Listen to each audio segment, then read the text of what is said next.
क्या कमी? वो बोली कि हमारे देवर प्रसेनजित को मार दिया और महाराज मणि कानों कान में वो खबर फैलती फैलती फैलती महाराज पूरे द्वारिकापुरी में फैल गई। जब भगवान के कानों में, भगवान ने कहा भाई हमने तो प्रसेनजित को देखा ही नहीं, लोग कह रहे कि मार दिया। भाई हमने तो नहीं मारा, लेकिन भगवान के ऊपर कलंक लग गया। भगवान के ऊपर कलंक लग गया। भगवान ने सोचा अब क्या करें, तो भगवान तुरंत अपना रथ उठाए, रथ को लेकर के महाराज तुरंत सारथी से कहा चलो कोई बात नहीं, अब कलंक हमारे ऊपर लगा तो इसको दूर भी हम ही करेंगे। भगवान रथ पर बैठ कर के महाराज प्रसेनजित की खोज में चले गए। पूछा कि भाई प्रसेनजित कहाँ गया था, बताया जंगल में गया। महाराज जंगल में गए, देखा खोजा तो वहाँ प्रसेनजित मरा हुआ पड़ा। थोड़े से आगे और देखे शेर के पद चिन्ह थे, आगे जाकर के देखा तो शेर मरा पड़ा हुआ है।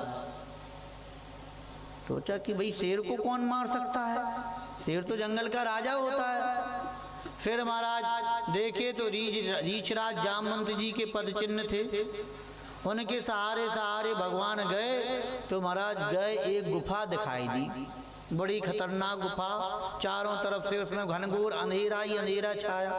जैसे ही भगवान उसमें प्रवेश करने लगे तो भगवान के सारथी और भगवान के जो सखा थे मना कर दिए, बोले द्वारकाधीश कोई बात नहीं, अब देखो पता तो चली गया कि प्रसेनजित मर गया है, और प्रसेनजित को महाराज शेर ने मार दिया और शेर को महाराज और किसी ने रीछराज ने मार दिया। अब मणि का तो पता चल गया कि तुम्हारे पास नहीं है, पक्का सबूत हो गया, अब चलो इस गुफा में मत जाओ। भगवान बोले नहीं, जब तक जड़ तक नहीं आएंगे तब तक नहीं छोड़ेंगे। भगवान बोले कोई बात नहीं, तुम्हारा इंतजार करना एक पखवाड़े तक, 15 दिन तक इंतजार करना, और 15 दिन बाद यदि हम नहीं आए तो सोच लेना कि हाँ कुछ गड़बड़ है। महाराज कुछ दिन तक वहाँ इंतजार करने के लिए लोगों को खड़ा कर दिया। भगवान ने अपने द्वारकापुरी के कुछ सैनिकों को, सैनिक महाराज खड़े रहे, काफ़ी दिन हो गए, 10 दिन 15 दिन महीना भर हो गया। जब नहीं आए तो महाराज सारे जितने सैनिक थे द्वारकापुरी में आ गए, और द्वारकापुरी में जैसे ही खबर की कि द्वारकाधीश तो गुफा में चले गए, वो बाहर आ ही नहीं, तो भगवान की जो माताएं थी देवकी आदि, उनको बड़ी चिंता हुई। महाराज उनकी जो पटरानी थी रुक्मणी जी को बड़ी चिंता हुई, और रुक्मणी जी पुनः जिस देवी माँ की प्रार्थना की थी, स्तुति की थी, आरती की थी, हे देवी माँ हमें ऐसा वर देना कि मेरा चरणों अमर हो जाए, ऐसा वर देना जो कहीं मरे न। हे देवी माँ अब आप ही कृपा करो, पता नहीं हमारे वर कहाँ चले गए। देवी की उपासना की, महाराज एक यज्ञ करवाया रुक्मणी जी ने, महाराज द्वारकापुरी ने सबने मिलके एक यज्ञ करवाया। और उस यज्ञ को ऐसे नहीं जैसे आजकल यज्ञ होते ऐसे नहीं करवाए, यज्ञ को बड़ी विधि विधान पूर्वक रुक्मणी जी ने श्रेष्ठ ब्राह्मणों को बुलवाया और श्रेष्ठ ब्राह्मणों से कहा देखो ब्राह्मणों, जैसा भी यज्ञ का विधि विधान हो वैसा करना, कायदे से जैसा पूजन होना चाहिए वैसा करना। और देखो यज्ञ की पूर्ति किसमें है, जल वृष्टि में। यदि जल बरस गया यज्ञ हो गया, और यज्ञ की फलश्रुति क्या है कि हमारे द्वारकाधीश भगवान पुनः वापस आ जाएं। यदि द्वारकाधीश भगवान वापस आ जाते हैं तब तो तुम्हारा यज्ञ सफल है, और ये तभी होगा जब आप विधि विधान पूर्वक यज्ञ करेंगे।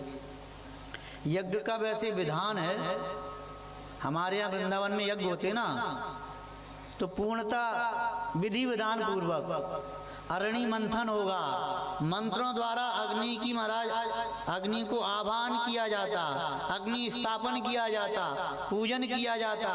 और महाराज यज्ञ में हम तो आजकल देखते हैं कई जगह जाते हैं, लोगों को एक शंका रहती है, वैसे कायदे से यज्ञ में माताओं को आहुति नहीं देना चाहिए। अब आप लोगों के यहाँ कैसे होता हो मैं तो पता नहीं, यज्ञ में माताओं को आहुति नहीं देनी चाहिए। रुक्मणी जी यहाँ बैठी नहीं, ब्राह्मण देवताओं के हाथ जोड़े, हे ब्राह्मण देवता आप तो यज्ञ करो जैसे भी आपको अच्छी विधि से कर सको, हमारा कार्य सिद्ध होना चाहिए।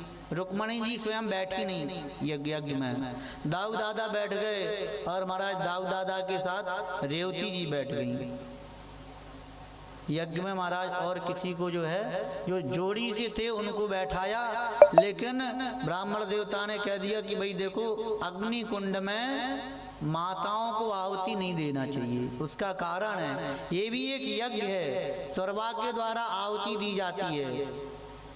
तो ऐसा विधान है कि पतिदेव जो करते हैं उसका आधा तो सहज ही मिल जाता है, पति के साथ इसीलिए गठबंधन करवा के बैठाया जाता है।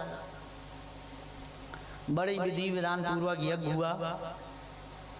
यज्ञ हुआ और महाराज यज्ञ होने के बाद सारे द्वारिकावासी उस यज्ञ में शामिल हुए, माँ की स्तुति की, हे माँ आप ऐसी कृपा करो कि हमारे द्वारिकाधीश जल्दी पुनः वापस आ जाएं, लौट आएं द्वारिकाधीश।